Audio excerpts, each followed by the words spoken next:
Hello, my name is Bisola Kintamide. Hi, and I just want to make an analysis or a review to this wonderful poem I read, and honestly, it's amazing because it's a poem that resonates with the soul.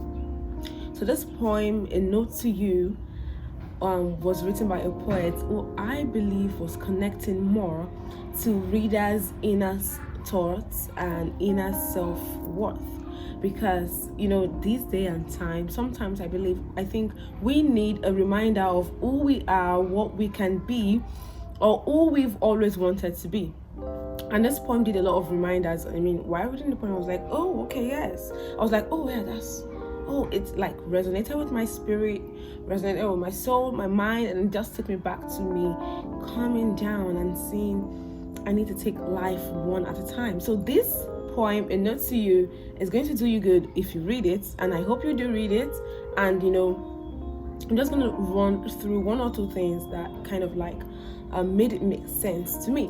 So basically, in all, the poet, through vivid imagery, metaphor, rhythmic structure, communicates a message of growth, freedom, and spiritual elevation. So the main theme of the poem revolves around personal growth, self-mastery, and finding peace with oneself. The poet speaks about letting go of tension, staying in sync with life, and mastering one's emotion, body and soul. Basically, live in the now. I think often we as humans, we get to forget how to live in the now. We are always about what is to come. Then we have this anxiety and worries about the future, of what we are to be, of how we are to do things. We just forget about the now. And the now is actually the time we should live in. So that is why I said this poem actually did a lot of reminders, like taking me back to what I should always have known, like the now, the present is the time we have to be in. I mean, it's understandable that we have to plan for the future and get worried about what is to come, but the now is what matters, because what we do now is what will build us up for the future. So the poem, A Note to You, encourages reflection, inner harmony, and a sense of spiritual enlightenment. There is also a strong theme of freedom and joy, symbolized by the image of kites flying high in the sky. I really love this symbolism, but let me get into that yet. So the tone makes it plausible. It was encouraging, it was uplifting, it was reflective. It carries an air of positivity, of empowerment. It urges the readers to find peace, reflect deeply, and embrace life's beauty. That's what I'm saying. We stay in the now. When we stay in the now, we see the important things, we see the things that matters. So I just want to also talk about the poetic devices that the poets used in this poem, because all of this made the poem so beautiful. They made it make sense.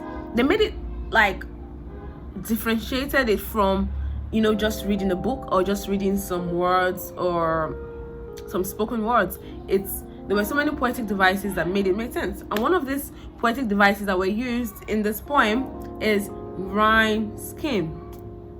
Now the rhyming scheme was quite amazing and quite thoughtful, because it loosely follows a rhyme scheme of particularly in the first few lines you'd see words like we have later, better, we have tension, station, and we have you too.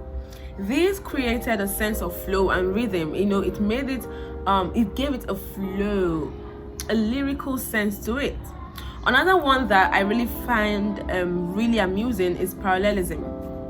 There was also the use of parallelism in the sequence of grammatical structure, which intensified the theme of personal growth and mastery. An example of this is master the heart, harness the body, conquer the soul. I mean, when you look at these three phrases, you see how interwoven they were, giving a grammatical meaning to what we were to catch on to.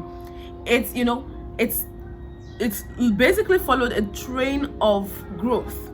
Master the art. When you get to master the art, you can harness your body to do something, I think, to do more, and then you conquer the soul. You don't have to feel defeated at all times, but there is something that just gives you strength from the inner, from within.